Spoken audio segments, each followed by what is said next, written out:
إن الحمد لله نحمده ونستعينه ونستغفره ونستهديه ونعوذ بالله من شرور أنفسنا ومن سيئات أعمالنا من يهده الله فلا مضل له ومن يضلل فلا هادي له وأشهد أن محمدا عبده ورسوله صلوات الله وسلامه عليه يا أيها الذين آمنوا اتقوا الله حق تقاته ولا تموتن إلا وأنتم مسلمون يا أيها الناس اتقوا ربكم الذي خلقكم من نفس واحدة وخلق منها زوجها وبث منهما رجالا كثيرا ونساء واتقوا الله الذي تساءلون به والأرحام إن الله كان عليكم رقيبا يا أيها الذين آمنوا اتقوا الله وقولوا قولا سديدا يصلح لكم أعمالكم ويغفر لكم ذنوبكم ومن يطع الله ورسوله فقد فاز فوزا عظيما ثم أما بعد السلام عليكم ورحمة الله وبركاته يواناني مالي خواهي قورا أيو كساني بمني وشو پناهي كي ترتان ندوزي وتوا غيري پناهي مالي خوانه بي أيو كساني هاتون و خەوتان لە چاوەکانتان تۆرانووە بۆ ئەوەی کە داوای لێخۆشبوون و ڕەحمەت و میهری خوای گەورە بکەن. لە سیلسیلەی ژیانی گەورەمان موسا گەیشتینە ئەوەی کام پیاوە بەڕێزە دوای سەفەرەکەی لە مەدیان گەڕایەوە لە ڕێگەی لێون بوو و پاشانیش چووە ناو دۆڵ و پەناشاخێکەوە کە پەنایەکی گەورە بوو تمەزا پەنای خوای گەورەی لێبوو. خوای گەورە لەو کاتەیە هەڵی بژارد و کردی بە پێغەمبەر. بەڕاستی گەورەترین دامەزراندن و گەورەترین تەعیناتە کە هەتا ئەبەد بۆ ئینسان بمێنێتەوە ئەگەر خوای گەورە بێوێ و هەڵێ بژێرێ و لە بینی بەندەکان یا بیکە بە ڕەسوولی خۆی. ڕەسوولیش یعنی پەیامبەر، یعنی ئەو کەسەی کە پەیام ئەبا، ئێمە خۆمان پێڵێن پێغەمبەر. بەڵام ئەگەر مەسوولێک ئەگەر حکومەتێک ئەمرێ با بەسەرتا و بدنێرێ بۆ لای خەڵکێک پێت ئەڵێن مەئمور، یعنی ئەمرێ کراوە بەسەرا. لە کاتێک کە ناوەکەی خوای گەورە زۆر بەڕێزترە کە ئەڵێ ڕەسوول لە لەفزی مەئمور کە عەبدێکە وەکو خۆی ئەمری کردۆ بەسەریا و ئەینێرێ بۆ شوێنێ. بەڵێ ئەم پیاوە بە خۆی و مناڵەکانێوە بە خۆی و خێزانە سکپڕەکەیەوە دار ئەسایەکی بەدەستەوەیە و دەستی بەتاڵ نییە و 10 ساڵە لەگەڵ ئەسایە ئەژی. ئەگەڕێتەوە بەبێ ئاگاداری دایکی خۆیەکا بە ماڵە پاش 10 ساڵ ئەبێت چ خۆشیە بێ، ئەبێت چی نعمەتێ بێ ئەم دایکە پاش 10 ساڵم کوڕا بینێتەوە. بەڵام ترس و دڵە ڕاوکەیە کە باوشی پیاکە ئەڵێ کوڕم موسا بەڵام تۆ قاچاغنی لە وڵاتە. ئەڵێ بەڵێ دایەجان بەڵام من دامەزراوم ئەلحەمدوللیلا. لای چێوە فیرعەون لێو خۆش بوو تەعینی کردووی نا من لای خوای گەورەوە دامەزراوم بە پێغەمبەر هاتوومەتەوە بۆی کە پەیامێکی گەورە بگێنم. کوڕم بۆ ڕۆشتی و بۆ هاتیتەوە دایە خۆشم نازانم. قەدەرێ بردمی و هەر ئەو قەدەرەش هێنامێەوە کە ویستی خوای گەورەی لەسەر بوو وەستەناتوکە لینەفسی. ئەی موسا بۆ خۆم دروست کردی، بۆ خۆم پێگەیانی، بۆ خۆم گەورەم کردی. پاشان مناڵەکانی چاوی دایکیان پێگەشە بێتەوە و چاوی نەنکیان پێگەشە بێتەوە. مەنزەرێکی چەند غەریبە. ئەم ئافرەتە سکی هەیە و ئەبێ مناڵی بێ. یەتە بەرچاوم کە ئەم دایکە مناڵێ بێت. دایکی موسا بە دیارێەوەی و مامانێتیەکە. ئەم ئافرەتە ژانی لێ و هاوارەکە ئەڵێ کشم هاوار مەکە. شکری خوا بکە و یادی خوا بکە ڕۆژە لە ڕۆژان ئەم دایکەی تۆ ئەم خەسوەی تۆ مناڵێکم بوو نەمەتوانی هاوارکەم. نەمەتوانی لە ترسی فیرعەون و دار و دەستەکەی هاواریشکەم. نەمەتوانی مامانێ ڕاگرم نەوەک سڕی موسا بەرێتە دەرەوە لەبەرەوە بە تەنیا دەمی خۆشم بەستە بوو. لەبەرەوە شکری خوا بکە کە تۆ مامانێکە بە دیارەوەی و ئەتوانی بە کەیفی خۆت بقیژێنی. بەڵێ پاشان موسا هارونی برای ئەبات و ئەچێ بۆ چۆ پێڵێ براکەم ئەوە ئەلحەمدولیلا دایکشمان ماوە و ئەبێ بچین بۆ لای فیرعەون و پێغەمبەرین هەردووکمان. ئای سوبحان الله ئەڵێ موسا بیرمە 40 ساڵ لەمەوە پێش خوای گەورە خستێ دڵمەوە وحی بۆ ناردم فەرمووی ئەم کڕۆ بە بەدەم ئاوەوە مەترسە ئیجێڕینەوە بۆت چونکە چاکەیە و بدرێ بەدەم ئاوەوەیەتەوە بە دەرگاکەت ئینا ڕادووه ئیلەیکی ئەیجێڕینەوە بۆت وجاعلوه من المرسلين ئەیکەین بە پێغەمبەریش ئەوە شکر بی بە پێغەمبەریش و گەڕایشتەوە بەلام کەواتە هەردوو مژدەکەی خوای گەورە هاتە دی نەک کوڕێکم هەردوو کوڕەکەم بەڵام دایجێنێمە ماڵاوایی یەکەین لەوانەیە نێینەوە لەوانەیە فیرعەون قەرارێکی تری هەبێ لەگەڵمانە لەوانەیە ئەو قەراری 40 ساڵ لەوە پێش نەیتوانی بەسەرمانە تەطبیقی کە ئەمڕۆ تەطبیقی کە بڕۆن کوڕەکانم مادەم لە پەنای خوایان ترسم لێتان نییە موسا خۆی و براکەی بەپەلا بەبێ ئەوەی کە ئەمری خوای گەورە تاخیر کە ئەچێ بۆ ماڵی فیرعەون بەڵام پێش ئەوە بیرمان نەچێ موسا کەڵە پیاوێ بوو سێ کەڵە ژنی لە پشت بوو ناڵێن لە پشتی هەموو پیاوێکی گەورەوە ژنێکەیە نەک خێزانەکەی نەک تەنها دایکی خۆی دایکێکیشی هەبوو کە ناوی ئاسیا بوو ژنی فیرعەون بوو ئەو دایکەی کە پەنای داینەی هێش بکوژرێ ئەی نابێ بچە سەرێکیش لەو بە هەر لە ماڵەکەی فیرعەونایە حەتمەن چووە بەسەر دەست و قاچی ئەوی شاکەوتووە چکو هەر دایکێتی بەڵێ پاشان ئەوێ ڕوستە وەرگێت و بچێ بۆ لای فیرعەون فەرموو بۆچی هاتوویت پیاو کوش ئەوە لەکوێوە بووی ئەم 10 ساڵە ئەویش لەو دەرگایە بکەنەوە من پێغەمبەری خوا ئای سوبحان الله لە هەر دەرگایەک و ئیستیعلاماتێک پێیەگەن گاڵتەی پێیەکەن ئەمە شازادەکە بوو سێی چۆن لە خۆی تێگا چەند ئەم ناز و نیعمەتەی هەبوو لەناو ئەم قەسرە خۆشەیە و ئیسەب هاتۆتەوە چی پێ بزانین ئەم جارە بەتەمای ئەم جارە کێ بکوژی بەڵێ دارودەستەکەی فیرعەون بەس لە دەوروبەر و لە حەرەسیات و لە دەوری قەسرەکەیە 36,000 کەس بوو سبحان الله عددێکی خەیاڵی وەرە بەناو ئەو هەموویە گوزەرکە و بگەرە فیرعەون بەڵێ ئازیزەکانم بۆیە موسا ناحەقی نەبوو کەی و قال ربي إني أخاف أن يكذبون أترسم بدروم خنوا بلى موسى هات جورو يكم چاو پێکەوتنی بە فیرعەون ئەبێت چۆن بوو بێ پاش 10 ساڵێک تربینینەوە پاش 10 ساڵ غەریبی برایەکی لەگەڵایە و چی لێ لە ماڵەکەی فیرعەونە لە قەسرەکەی فیرعەونە لە دیوانەکەی فیرعەونە لە دیوەخانەکەی فیرعەونە چی لێیە هەرچی ئەندام پەرلەمان و وەزیر و گوزیر و حکومەتەکەی لەوانەیە ئامادەن موساش خۆی و براکەیەتی موسا بەتەنیایە و بێکەسە بەڵام کەسی هەمووان هەر خوای گەورەیە لەبەرەوە ترسی نییە خوایە ئەم هەموو تاریکایی قەسرە بەچی ڕۆش نەبێتەوە بەچی ڕووناکی کەمە ئەمە هەمووی تاریکاییە موسا تۆ گڵۆپێکت پێ لە دەستانە ترسی آخر خوایە ئەم گڵۆپە بەشی هەموو ئەم شوێنانە ناکە نا ئەگەر ئەم گڵۆپەت هەڵکرد بۆ خۆی ڕوونا تاریکەکان تار ئەبن ئەڕۆ نامێنن سبحان الله ئەم گڵۆپە بچکۆلەیە ئەم ژوورە گەورەیە ئاوەدان و ڕووناکەکاتەوە بەڵێ ئەگەر حەق هەبوو مەترسن هەرچەندە بچووک بێ هەرچەندە کەم بێ موسا کەمە و بچووکە لە چاو ئەو دار و دەستەی کە بە دەوری فیرعەونایە باشە فیرعەون بۆچی نەچوو لەگەڵ دار و دەستەکەی دانیشێ چونکە فیرعەون خۆی بەخوا ئەزانێ ئەمانە بە عەبد و بە دروستکراوی خۆی ئەزانێ ئاگاتان لێی بێ لەبەرەوە ئەسڵ وابوو کە بڵێ وەرە ئەچین لەناو پەرلەمانە دانیشی منیش ێم بۆ پەرلەمان و لێو مناقەشە ئەکەین و دەست بەرز دەکەینەوە و چێ دەنگی زۆری هێنا چێ حجەکەی بە قووەت بوو با قەرارەکە بۆ ئەو بێ با لە ساڵحی ئەو بنووسێتەوە دەستور بەڵام لەبەرێکە فیرعەون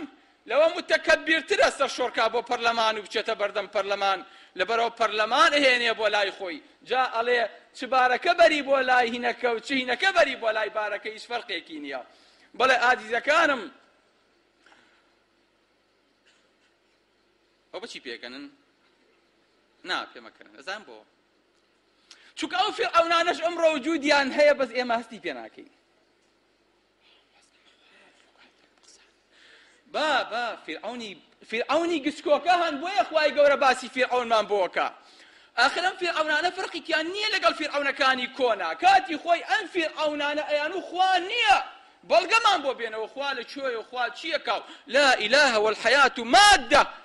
خوا نییە و کە دنیا مادە بێ دنیا لە سوتفە و لە تەتەور و لە کۆمەڵێشتی ترەوە دروست بووە پاشان کە عیلم هات و عیلم پێش کەوت و دەمی ئەمانەی داخست جاوتیان نانە وەڵا پەشیمان بووینەتەوە خوا هەیە خوا هەیە بەس ئێمە خواکەین ئێمە خواین خوا نییە غەیری ئێمە با خوا هەبێ بەڵام ئێمە بین یعنی ئێمە قاروندار ڕێژەر و ئێمە دەسەڵاتدار و ئێمە هەموو شتێکی ئێوەین تاغوتێکی وەکو معەمەر قەزافی 40 دانە ساڵ لە وڵاتێکا حکم کەی چێ خوا بوو بە ئێوەڵم چێ خوا بوو ئەو هەموو حافظ قورئانە لەژێر دەستیا بوو بەڵام چێ خوا بوو خوا نا ئەوەی ئەڵێ خوا غەڵەت حاڵی بووە نانە مامۆستان شیعارەکەیان ئەڵێ ئەڵڵا و معەمەر و ئەڵڵا و بەس وەنیە شیعاری کە تایبی قەزافی ئەیان و خوا پاشان معەمەر قەزافی پاشان لیبیا پاشان تەواو هیچی تر من لە جەنابتانە پرسم ئەگەر شتێک هاتە بەحس و لێکۆڵینەوە وتیان دەست دەستی چی لێ بکەین وتیان زینا چی لێ بکەین زینا چی وتیان ڕیبات چی لێ بکەین لە وڵاتەکەمانە وتیان عەرەق حەڵال بێیان حەرام بێ خوا ئەفەرمێت دەستی ببڕن ئەمە ئەوەش ڕەجم کەن ڕیباش حەرامە و عەرەقیش حەرامە و تریاکیش حەرامە و ڕەشوەش حەرامە بەڵام عەمەر قەزافی ئەڵێ عەرەق حەڵالە قسەی چییە خوا ئێوە جوابم بەنەوە قسەی چییە خوا ها قسەی خوا یان حکومەی سەرۆکی لیبیا یان سەرۆکی وڵاتان قسەی سەرۆکی وڵات کاتە کامیان خوا بوون بە ئێوەڵم کامیان خوا بوون خوا فەرمێ ئەلا لەه الخەلق والئەمر ئەو خوای دروستی کردووە و ئەمر و دەسەڵاتیش هەبێ هەر بۆ ئەو بێ لەبەرەوە غەڵەت حاڵی نەبن لە کاتێکە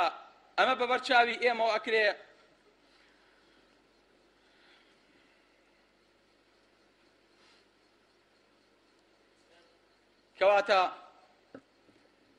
کەواتە خوا ئەو کەسەیە کە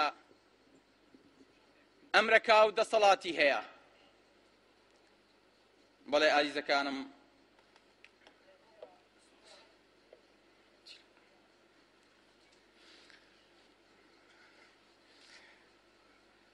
کەواتە خوا خالقە خوا دەسەڵاتدارە خوا ڕۆزیدەرە خوا خاوەن بڕیار و خوا حەکەمە مناڵێکی شێتۆکە باوکێکی کوێری پێشدا و لە پێشخۆیەوە ئەی با لە خەتێکی سەری ئەیپەڕێنێتەوە لە پڕێکا باوکەکە کەوێتە ژێر سیارەیەک و بۆ چونکە ئەم مناڵە شێتۆکەیە دەستی باوکی بەرداوە باوکی ئەمرێ و مناڵەکە داوای خوێنێکاڵێ خوێنی باوکمەوێ پیاوەکەش ئەبێ لە سژنا بێ و ژنێکیشم لێتانەوێ کاکە پیاوی چا بە باوکە کابرایەکی کوێر بوو ئێمە کردمان تۆنەیەکی باوکە خۆی لەسەر جادەکە بەجێما بوو خەتیش خەتی سەریعە لە خەتی پەڕینەوەشەوە نەپەڕی بۆ ئێمە چی لێ بکەین ئەڵێ نا یان ئەمە یاخود ئەبێ هەتا ماوە لە سژنا بڕزێ یاخود ئەوەنگە دەفتەر و ژنێک و ئەوە یەکمەوێ ئەم هەموو پیاوە بەڕێزە کۆبنەوەڵەن کوڕم تو ئەم پارەیە چی لێ ئەەکەی ئەڵێ من بۆ خۆمەوێ میراتەکەی باوکشتم تەنها بۆ خۆم و بەشی براکانیشمی لێ نادەم پیاوێکی ماقۆڵ هەڵەسێرە کوڕم ئێم ئەم هەموو پیاوە هاتوین و تەکلیف لە تۆکەین دوو سەعات قسەی بۆ ڕێسێ دوایی لە ئەخیرا ئەڵێ وەڵڵاهی قوربان قسەکەی جەنابێ زۆر ڕاستە و زۆر جوانە و ڕێزم هەیە بۆ قسەکانی جەنابێ وازانە قەناعەتی پێ کردووە ئەڵێ بەس بەخوا من هەروەیەکە خۆمتم یعنی چی؟ یعنی قسەکانێ بە بە دیوارە ئەی لە دەستور و پەیامی ئێمەیە چی نووسراوە لە وڵاتانی ئیسلامیە نووسراوە ئیسلام مەزدەرێکە لە مەزادیری تەشریع یعنی بۆمان هەیە بە حکمی خوا ڕازی بین بۆشمان هەیە ڕازی نەبین بۆمان هەیە هەڵی بژێرین بۆشمان هەیە هەڵی نەبژێرین بەدەست خۆمانە ئەی خوا ئەفەرمێ وا مەکەن والله ئێوە ڕەتان چییە بەرامبەر بە ئیسلام وەڵا ئێمە ڕێزمان هەیە بۆ ئیسلام بێ قیمەت ڕێزێ نەبێ بۆ ئیسلام ڕێز لە پەیامەکەی خوا بگرە وکو خۆی تەطبیقی کە چێ هەڵە خەڵەتێنی وتی کاکە ئێوەش موسڵمانی ئێمەش موسڵمانین یەکەم شت لای ئێوە چیە وتمان وەڵا یەکەم شت لای ئێمە قورئانە ئێوت وەڵا یەکەم شت لای ئێمە قورئانە ئەی دووەم شت وەڵا دووەم شت لای ئێمە حەدیثە تیدەن وەڵا دووەم شت لای ئێمە فلان کارتوانە یەکسەر بە دوای قورئانەکەیە ئەمان شتێکی تر دەست پێکە لەبەر ئەوە ڕێزت هەیە بۆ قورئان ئینشاء الله لە جەهەنەما ڕێزە لێ یەگیرێ فافرمي أمانة برن أمانة شايستي ريجي جهنم وإذ يتحاجون في النار لقيامتها لجهنم أي كان بشر دنوك وأي كان بشر قسة يوم تقلب وجوههم في النار أي لو روجي لنا جهنم رومتيان وكو شفتها لجريته أمدي ديوي بيكريه فناقرن بخواتم وشاو لنا وروني قرشاو لنا جهنم درجة حرارتي ناو خور 20 مليون درجة سدية توجد شل درجة سدية علي بخوا روجون بيناجيليه خوا فرمي لو روجي كرويان لنا جهنم هلا جيرين يقولون يا ليتنا أطعنا الله وأطعنا الرسول آي خوز قبقسي خوا وبيغنبري خوا ما مكردايا بيديانا كويتوا قالوا ربنا إنا أطعنا سادتنا وكبراءنا فأضلونا السبيل خوا إيما دواي أمسر كردو قورانا كوتبوين سريان يا شيوانين قمرايان كردين ربنا فآتيهم ضعفين من العذاب ربنا أرنا الذين أضلانا من الجن والإنس شيل يبكين نجعلهما تحت أقدامنا أبابيان خي نجير بيكان معنا أواني قمرايان كردين لدنيا يا أبابيان خي نجير بيكان معنا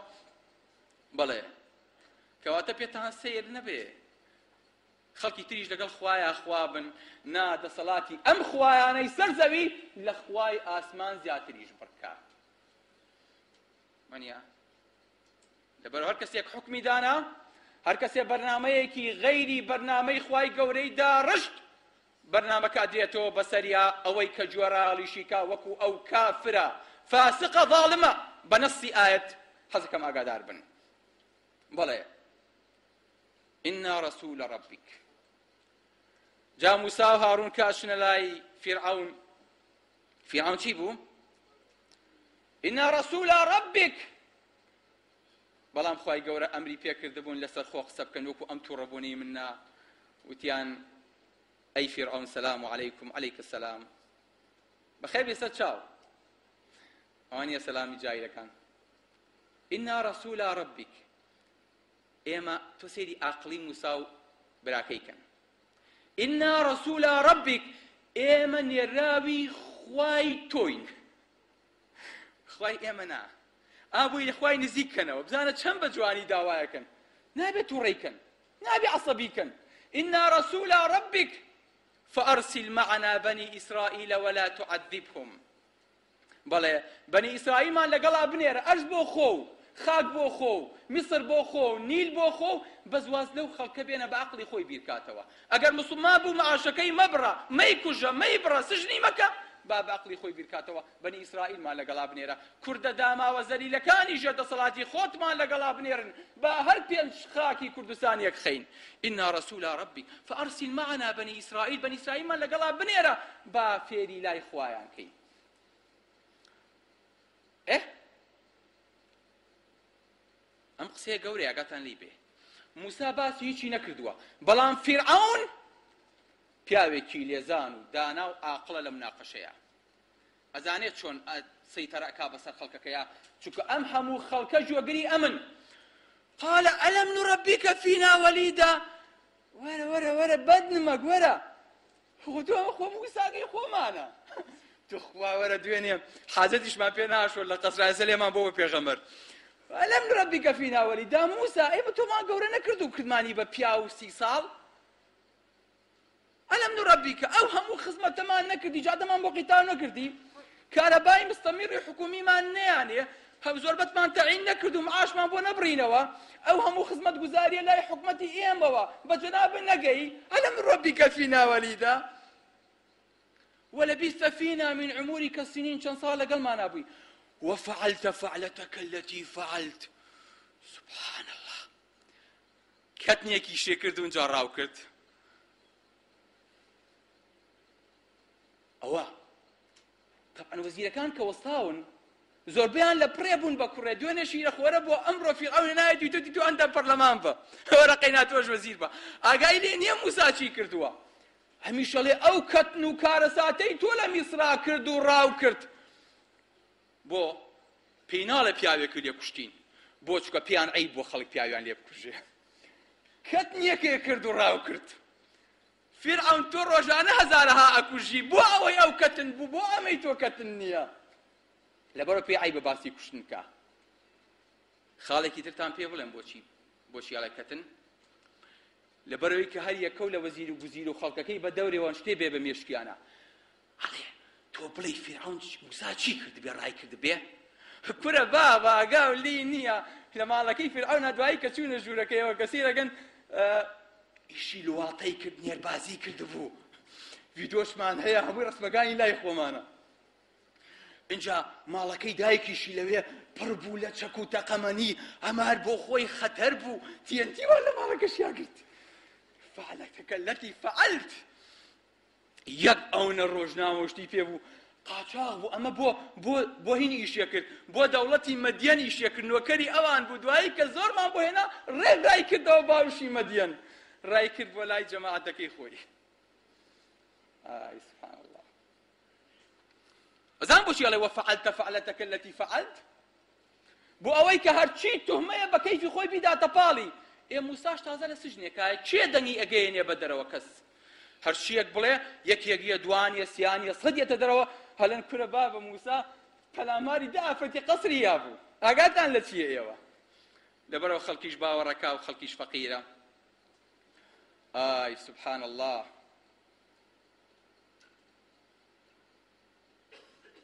مامۆسام قسانەی تۆ ئاخر پێمەجارێکیان پیاوێک لە لادەیە مەلایەکی دیەکە خوتبەیە یا بۆ خەڵکەکە ئاغای دیەکەش لەبەر دەمیا دانیشت بوو نۆژی جومعە بوو ئەی و خەڵکی نەشەوا پیسی مەکەن چکە خوا لێتان قبوڵ ناکە ئاغار ئارەقی ڕشت ئەی و خەڵکی ئەنە زوڵم مەکەن خوا لێتان قبوڵ ناکە ئەرز و ئاوی خەڵک داگیر مەکەن وە مەلار سیری کرد و ئاغا لە پێش وەزعی زۆر شڕە وتی ئاغا گیان لێم مەگرە بەخوا مەقسوودنی بەس مەشمولی وتی لەگەڵ تۆم نییە بەس چی بکەم قسەکانم ڕووی لە تۆیە ئەمە کراسێکە و خوای گەورە بۆمانە جێڕێتەوە لە قسەی موسا و فیرعون بەبەری هەر کەسێکی کرد مبارەکی بێ بەکو مامۆستا مەحیە فەرمێ بەبەری هەر کەسێکی کرد مبارەکی بێ ئەمە فیرعونێکی ترە جا ناوێک هەر ناوێکی تر لە خۆی بنێ بۆیە قورئان زیندووە مامۆستا سوبحان الله ئەڵێم ئاەتانە ئێستا دابەزیوەی چۆن خوا ئافووکە ئەی نازانی ئەمڕۆ یادی دابەزینی قورئانە ئەی ئەگەر قورئان زیندوو نەبێ و یادەکەی زیندوو نەبێ ئەو هەموو مەلایکەیە سەلامانە چیەکە لەم قەدرەیە دابەزیوە کەواتە قورئان بە زیندوەتی ئەمێنێتەوە وا نەزانن بۆ 3200 ساڵ لەمەوە پێش بوو وا نەزانن بۆ 1400 ساڵ لەمەوە پێش بوو نا ئەم قورئانە بێ زیندوو بمێنێ بەڵێ ئازیزەکانم موسا پیاوێکی عاقڵ و ژیر و دانا ئەفەرمێ چی ئەفەرمێ قال فعلتها إذن وأنا من الضالين فرعون يبي چی بکە ئەوێ مناقەشەکە لەگەڵ موسایە بکە بە مناقەشەیەکی شەخسی ڕۆژە جوێنێکی پیانە ڕۆژە شەڕێکردن ڕۆژە نا ئیشی موسا ئەمە نییە لەبەرەوە زۆر بە عەقڵانە جوابێتەوە فەرمێ فعلتها إذن وأنا من الضالين کاتێ پیاوم لێ کوشتن گومڕابووم پەیامی خوام بۆ نهاتبوو نەکرابووم بە پێغەمبەر داوای لێخۆشبوون لە خواکەم لەو گوناهەی کە کردوومە فول ستۆپ ئەو مۆزوعە مەلەفە داخ هەڵە بوو پێمان عیب نەبێ وەکو داعیەکان دام بنی بە هەڵی خۆمانە بڵین ئەمە لە جاهیلیەتا کردومانە دوایی ففررت منكم لما خفتكم ڕام کرد لە دەستان کە لە کاتێکا لێتان ترسام لە کاتێکا ترسام ئەم کوژن باشە خۆ من کە پیاوێکم کوژ ئێوە محکەمەیەکی عادلتان بۆ دانەنام تا تۆڵەم لێ بکەنەوە یاخود محکەمە بکەن لە ترسی ئەوە ڕام کرد کە وەختی تۆڵەسەنەوە و کوشتنم هاتبوو خۆ لە خۆشییان ڕام نەکرد فوهب لي ربي حكما خواي گەورە کردنی بە پێغەمبەر کە ڕام کرد وجعلني من المرسلين وتلك نعمة تمنها علي أن عبدت بني إسرائيل جا من نعمەتە تۆ بەسەر من یابیکی بڵێ بەخێوەم کردووی لە کاتێکا 1000 مناڵی بەنی ئیسرائیلی و سەربڕی لە پێناوی منا بۆی کە من ئێمە دنیاوە ئەمێشتا منەتەکەی بەسەرما جا ئەگە لە ترسی تۆ نەبووە دایکم بۆ ئەیدام بەدەم ئاوە بێمە بەردەم قەسرەکەی تۆ چ خزمەتێکی کردوم ئاخر ئەم خزمەتەی ئەم باسێکا لەگەڵ موسایە وەکو ئەوەیە کۆمەڵی خەڵکە چون بۆ سەفەر کاکە هەر یەک و پارەی بێنێ کاکەوە دەوەرەقەی منەوەش دەوەرەقەی تۆش دەوەرەقەی تۆ پارەیە کۆ بێتەوە کاکە ژیان با پارە بەهەمانە بێت تۆ مەسرەف کە بەسەر چاو کاکە تۆ برا گەورە بۆ مەسرەف کە ئەو پارەی بلیتەکانیشتان بۆیم یەکاکە پارەیەم ومانە ئەخ پارەیەم میلەتەیە پارەیەم خاکەیە خۆ تۆ لە گیرفانی باوکە نەیهێناوە قەینام نیۆڕێژ لەسەر حسابی من داوەت بن کاکە منەتێ نەبێ بەرام دوای فترەیە بیریان ئەچێتەوە وەڵڵاهی خوا لە دەستی بەزیاگە وەڵڵاهی نەبووە ئەو نەبووە لە برسا ئەمردی کاکە ئەمە پارەی هەموومانە تۆ وای لێیەکەی تەخشان و پەخشانێکەی یعنی بەشی تولێک ئەی بە من وەکو خۆتان ئەڵێن ئاخر چی داوە بە من سبحان الله فوهب لي ربي حكما وجعلني من المرسلين وتلك نعمة تمنها علي أن عبدت بني إسرائيل أما نعمة نيتو بسر من أبي كيتو دڵێ زۆر بەخۆ خۆش بێ بەڵێ کەواتە موسا زۆر بە عەقڵانە لە مناقەشەیەکی شەخسیەتە دەرەوە هەڵە بووم پیاوێکم کشتووە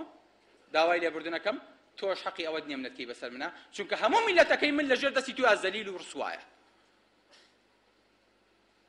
کە خزمەتیشی کردوم بە پارەی خۆم و میلەتەکەم خزمەتێک کردوم بە پارەی ئەو خاک و ئاو و سەروەت و بوجێ خزمەتێک کردوم منەتێ نەبێت بەڵێ اینجا موسا ئەزانێ بە قسە و بە باس و خواست پێی ناوێرێ اینجا ئەوێ مناقەشەکە بکا بە مناقەشەیەکی دینی و گاڵتە پێکردن عقلی فرعون لە سنووری قەسرەکەی خۆی ناترازێ دەرەوەی نابینێ بۆیە ئەڵێ قال فرعون وما رب العالمين فمن ربكما يا موسى موسى خواکەتان چێە ئینسان بە فیترەتی خۆی هێشتا موسا نەیوتۆ خواکەم رب العالمینە وتی خواکەم خوای تۆیە ئەویش ئەڵێ قال فمن ربكما يا موسى يعني چی يعني خواکەتان چێە يعني ئەم خوای موسا و هارون خوای ئێمە نییە ئەگاتان لێ بێ خەڵکینە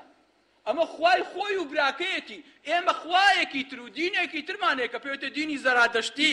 پێغەمبەر زەردەشی ئێمەیە کەی محەممەدی ئێمەیە فمن ربكما يا موسى ئەی موسا خواکەی تۆ چێیە ئێوێ خواکەی بۆ دانێ لە بەردەمیا بڵێ وەڵا ئەم گەڵە شێرەیە یان قوربان جەنابتی سبحان الله بەڵام خوای موسا زۆر لەوە گەورەترەکە موسا بتوانێ وەسفیکە فمن ربكما يا موسى او من خواي ام قومم و ام قومم دروست کردووە فەرموو خواکەی تۆ چێیە قال رب السماوات والأرض وما بينهما خواي أرزو خواي آسمانكان رب المشارق والمغارب خواي رشالات الرش آواكان ربكم ورب آبائكم الأولين خواي إيو باوبا بيرانشتان نا خواي أمان منم أي قربان خواي أمان تويت أي خواي باوبا بيراني أمانة چي بوا خو ئەو کاتەی باوباپیری ئەمان هەبووە تۆ نەبوویت ئەی باوباپیری ئەمان چێ دروستی کردووە بۆ چکە فیرعون داوای خوایەتیەکە کە خەڵقی دروست کردووە ئینسانی دروست کردووە چەند باسانی موسا ئێوێ بیبا بۆ چۆ ئێوێ بیبا بۆ ئاسمانەکان و بیبا بۆ زەوی لە دەرەوەی عەقڵی خۆی و دەرەوەی قەسرەکە بۆی کە نەڵێ ئەمانە من دروستم کردوون باشە فیرعون گریمان تۆ ئەمانە دروست کردووە ئەی چێ خۆتی دروست کرد خۆمم دروست کرد چۆن دروستێ کرد یەکەم جار دەستێ دروست کرد بۆی کە پێی بنیاد بنەی لایەک یاخود دڵە دروست کرد بۆی کە خوێن بنێرێ یاخود مێشکە دروست کرد بۆی کە بیری پێ بکاتەوە بنیاتی پێ بنێ یاخود چاوە دروست کرد بۆی کە پێی ببینێ ها وەڵا یەکەم جار هینم دروست کرد دەستی خۆم دروست کرد دەستی خۆ دروست کرد چی پێکرد اینجا دوایی دڵم دروست کرد اینجا دوایی مێشکم بۆ خۆم دروست کرد و اینجا دوایی نیوەی لاشەم دروست کرد باشە فیرعون کە تۆ لاشەی خۆتە نیوەی دروست کرد خۆ ئاوێنە و پێ نەبوو دوایی نیوەکەی تر چۆن عەینەن طبقە ئەسڵ وەکو نیوەکەی تر دەچوو ئەم لاشە دروست کرد باشە قەی ناکە فیرعون ئەی پێشەوەی خۆ دروستی کرد دەستێ پێگەیشت بەڵام عیب نەبێت دواوە چێ دروستی کرد پرسیارێکی وەجی هەوە نییە ئەی دواوە کە خۆ چاوە لێ نییە بیشی خوێنی ئەمە چێ بۆی دروست کردی سبحان الله نا ئاخر من جومگەم بۆ خۆم دروست کرد خۆشەویستەکانم خوای گەورە لە هەموو ئینسانێکا جومگەیەکی دروست کردووە کە دوو ئێسک بە یەکە گەیەنێ کە ئەم دوو جومگەیە تێک چوون کابراڵە وەڵا دکتۆر جان قاچم زۆر یەشێت تۆ بڵێ چیم بێڵێ وەڵا سەوفانەیە سەوفان یعنی چی یعنی تۆزێ ئێسکی زیادی دەرکردووە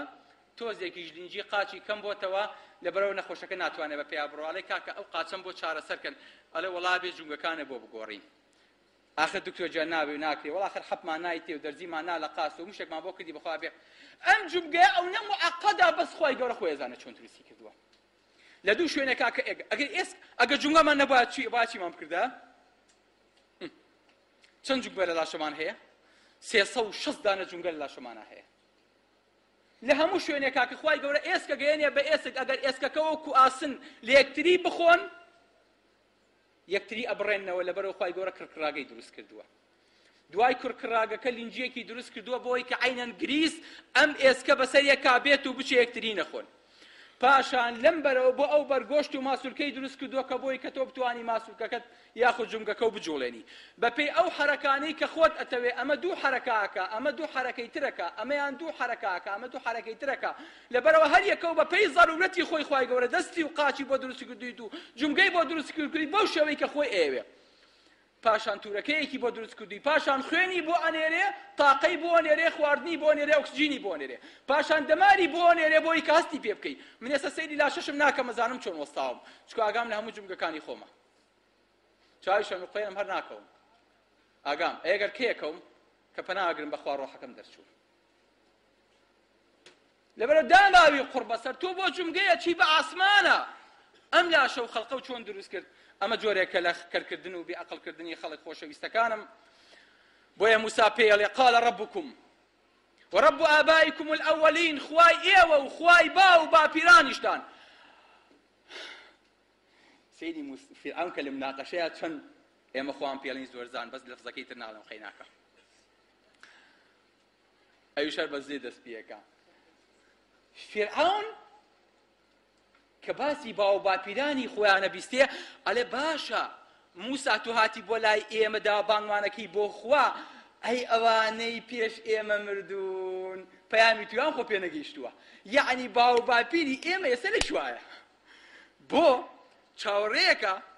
قال فما بال القرون الأولى ئەی باو باپیرمان چاوەڕێ بڵێ وەڵڵا هەموویان لە چاقی جەهەنەمان بۆی خەڵکەکە لی هەستێ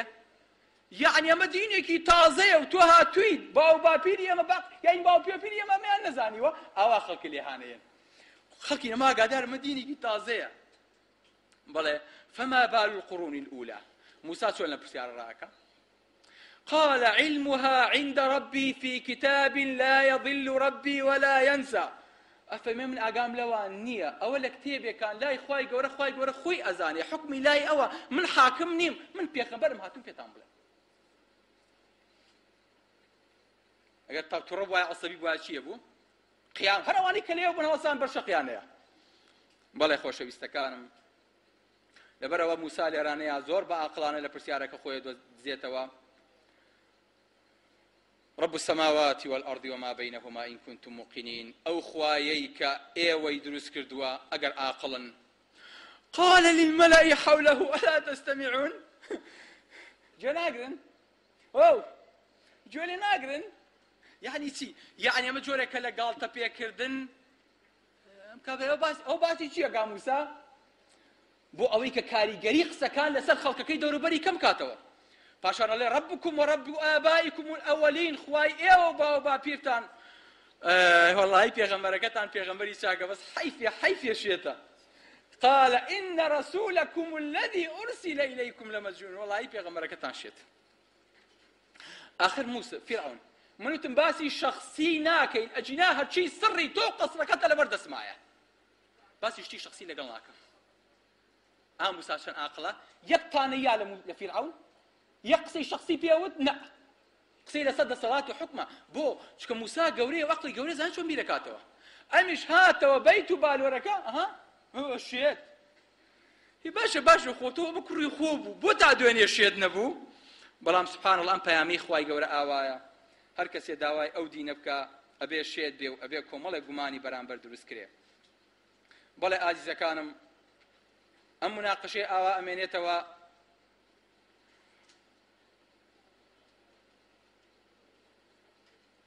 فرعون کاتیەوە هاتۆ تووڕە بێ. مناقەشە دەرەقەت نایە لەگەڵ موسایە بە عەقڵی کا دەرەقەت نایە بە شەخسی کا دەرەقەت نایە بە دینی کا دەرەقەت نایە دوای تووڕەبوون و هەڕەشەکردن. قال لئن اتخذت إلها غيري جواب بقرا موسى جواب بقرا لئن اتخذت إلها غيري لأجعلنك من المسجونين أقل يخوات الغيري من هذا جوني أو سجنتك. يعني مناقشة وحوار تواو أو زاني كان على كشتاني نينيا أو الرجع بيداني نينيا أو بدايخن يك كلمة يترو زمان تبرم ناڵم ئەم دەنگەی تۆ بگاتە خەڵک بۆی کە خەڵک وشار نەبێتەوە لئین اتەخەذتە ئیلاها غەیری بۆ ئەم قسانە تەمەڕودیە دروستەکە ئەم قسانە ترس دای خەڵک ناهێڵێ ئەڵێەوە یەکێک بەرامبەر فیرعەون هەڵگەڕایەوە کورە بابە ئێوە بەم قسانە باوەڕەکەن کورە موسا کاتی خۆی لایەن فیرعەون نەبوو خۆی بەخێوی کرد دوایی هەر بە گاڵتە پێکردن بە عەقڵی خەڵک خۆی ناردی بۆ مەدیان سیناریۆیەک و تەمسیلیەیەکیان دروست کرد وتی دوایی ئێستا ئەژنا پیامەوێ لە فیرعەون هەڵگەڕێتەوە کورە موسای باوکی موسا شۆ نەتوانێت لە فیرعەون نەگەڕێتەوە با بەمە سیناریۆ بینی خۆیانە لەبەر تا ئێستا خەڵک ناوێرێ دوای موسا بکەوێ فما آمن لموسى إلا ذرية من قومه على خوف من فرعون وملئهم أن يفتنهم سبحان الله لترسي فرعون گەنجەکان نەیانەوێرا ئیمان بێنن ئەترسان وەکو موسا سژنیان کە قال لئن اتخذت إلها غيري أجر خوايكي غيري من هالبجيري لأجعلنك من المسجونين مسافر قال أولو جئتك بشيء مبين أجر بلغيكم بوه نايتوا فرعون قسيك وبلغيكم خستبه شاوت كمن بيغمبرم قال فأتي به جنابتان شي يفرمون فأتي به خراب نية عادي أجر رازقي فرمو إن كنت من الصادقين فألقى عصاه موسا دارت چیەوە دەستەوە زانی دکتۆرا و پرۆفیسۆری هێنادەوە کە چێمە شوانیش بووی هاتووە مناقەشەی منی ژەگاتۆ خواوەرە خوا زانێ لە چی دەشت و لە چ بیابانێکا بویاتوەڵێ ئەلێ موسا وەڵا خوا دەوەرە وەڵی توخوا خەڵکی ناقی پێگەنینم نییە ئەم دارەشی پێیە ئەمە هەموو بەڵگەکەتە فألقى عصاه وەختێک دار بوو بە مار هەمووی لە شوێنی خۆی دوورکەوتەوە ئەنجا مار بەرەو چوە بەرەوە فیرعەونیش هەر ئەوەیە دایبی پیان ناگیرێ بینی خۆمان بێ ئەلێ فیرعەون بیکە بەڕای خوا فیرعەون 30 ساڵ بەخێوم کردی فیرعەون من کردم تۆ نەیکەی فیرعەون نا موسا من کردم تۆ نەیکەی موسا ئەو ژنەم لە کۆڵ کەرە موسا وەختی ئەو سوعبەتانەیەم دڵم کەڵکی نەماوە کاکە تەمەنە وەنگە ساڵە پیاوی چابە فەلقە عەساه سێنەم کەرەبین کەڵە پیاوانەکە چەند بەغیرەتن جا دیقەت بن ئەوەی پیاو زۆرە کوژێ لە هەموو کەسێ ترسنۆکترە بۆ چکاشی سەر بەرزەکاتەوەی کوژێ نەوەک داوای کورسیەکەی ئەمکا لەبەرە ئەوەی زۆری کوشت لە پیاوەتی و غیرەتی نییە هەل پێیان تو لە مارەی ئاواو کرد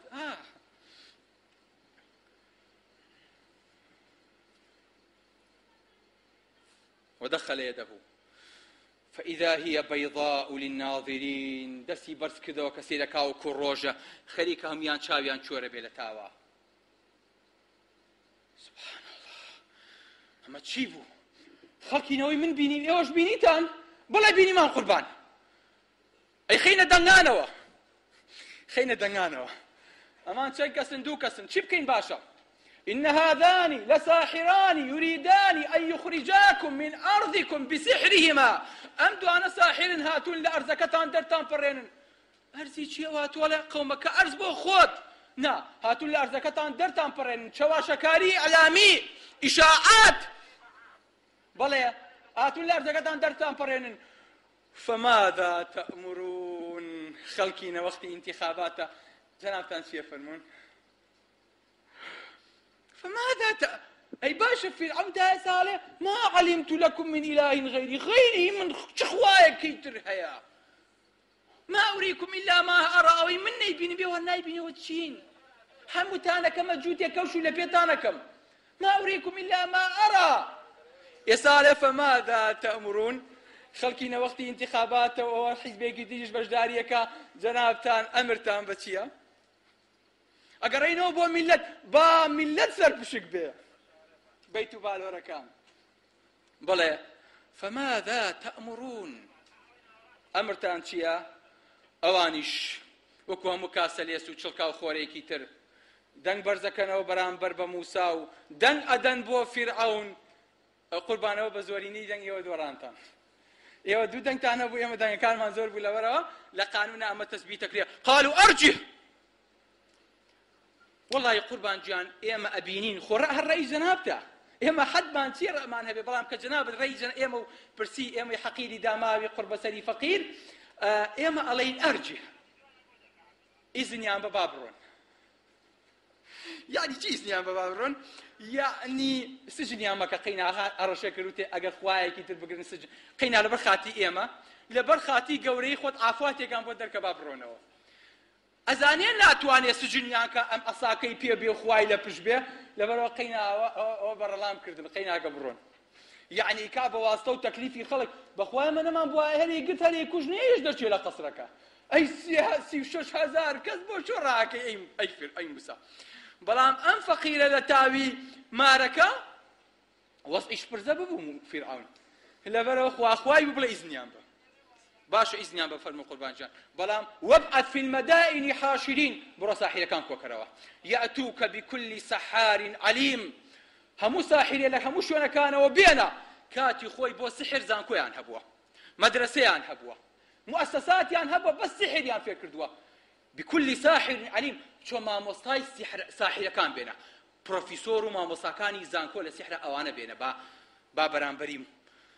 با بەرامبەری چیە بۆستن با بەرامبەری موسا بۆستن نا بڕۆ جار بە هەموو ساحرەکانیش با بێن با زۆر بن با موسا بترسێ با خەڵق قووەتی ئێمە ببینێ با هینێکی عسکەری بکەین یعنی ئیستیعرازێکی عسکەری خەڵک حسابمان بۆ بکە وەنیە